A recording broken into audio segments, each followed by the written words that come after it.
अब आपके सर ये हमेशा इंतजाम होगा। अच्छा, अब आपके सर ये हमेशा इंतजाम होगा। आप कहीं भी रहे, आपके लबों पे बस हमारा ही नाम होगा। अरे आप हमें अपनाए चाहे ना अपनाए, आप हमें अपनाए चाहे ना अपनाए, पर अब आपका नाम इस रानी के नाम से बदनाम होगा। गंगा के पानी जैसे प्यारी पपीता तोहरा के मन ले रही जान देवता पीता।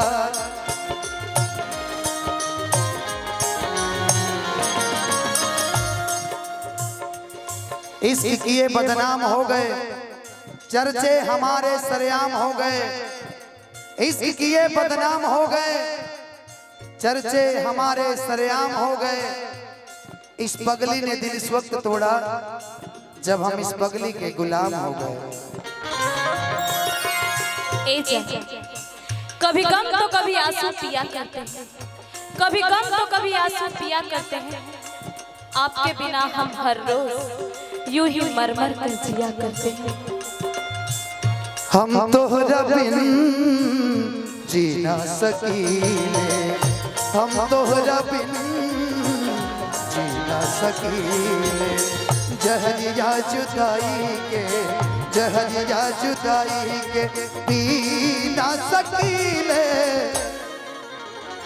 हम तोहरा बिन जी ना सकीले, हम तोहरा बिन जी ना सकीले।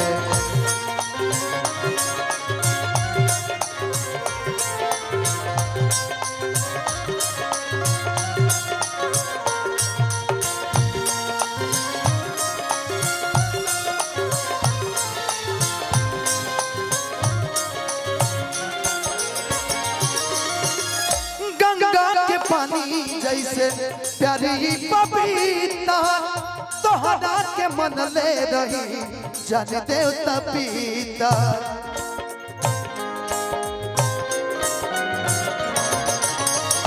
गंगा के पानी जैसे प्यारी पपीता तोहरा से कैले रही जान देवता पीता।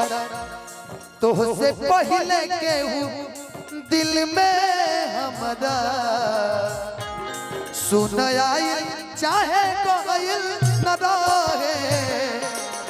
प्यार कल परसों के कोइल न रहे। भुला गइल वैसे जैसे भइल न रहे। प्यार कल परसों के कोइल न रहे।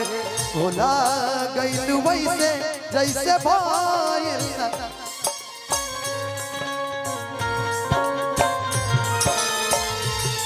मजनू को भूल जाएंगे, लैला को भूल जाएंगे। मजनू को भूल जाएंगे। आने वाले प्रेमी, आने वाले प्रेमी, आने वाले प्रेमी अब कसमें हमारे खाएंगे। लैला को भूल जाएंगे, मजनू को भूल जाएंगे।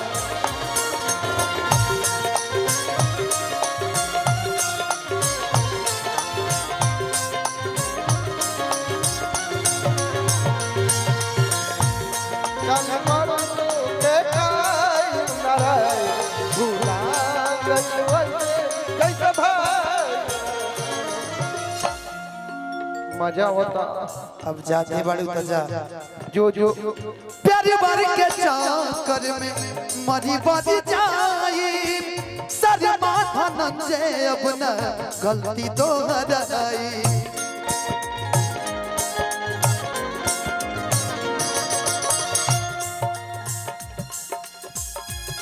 तारा में एगो कमी नहीं थे। हमसे प्यार करता रू लेकिन तारा में एगो सबसे बड़ा कमी बा। जानता नहीं और भैया असगर भैया कौन कमी बा? 365 दिन में 365 दिन हमारा नंबर ब्लॉक करता रही।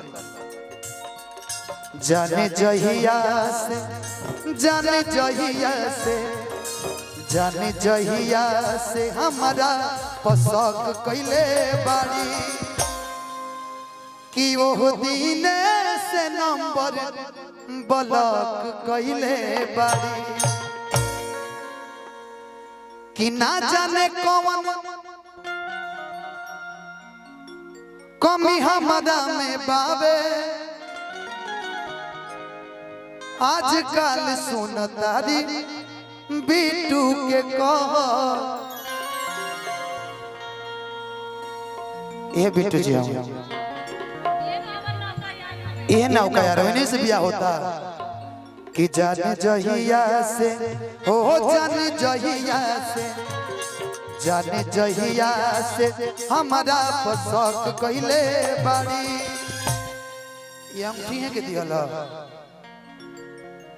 इतना हमरा उम्मीद ना लगी समरे के गद्दारी होई अरे बाप रे कि वो दिन से नंबर ब्लॉक कैले बाड़ी जाने जहिया से हमारा पसक कैले बाड़ी वो दिन से नंबर ब्लॉक कैले लेकिन प्यार के चक्कर में अब नहीं आई सरमा धनंजय अपना गलती दोहराई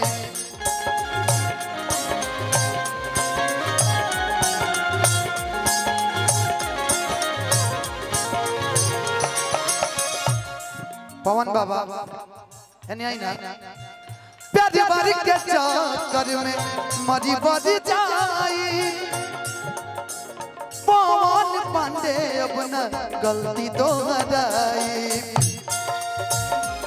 तू तो रहलू अपना मन के मालिक तुहर हाथ के उधाइल न रहे जय हो एक जो भी लोग पाइप पे चढ़े भैया आप लोग से नर्म निवेदन बा कि जौन ग्राउंड में गाड़ी बारी सन दोनों खाली कर दिया आने जिकरा क्योंकि बाइक पर वो लोग चढ़ल बानी लोग क्योंकि गाड़ी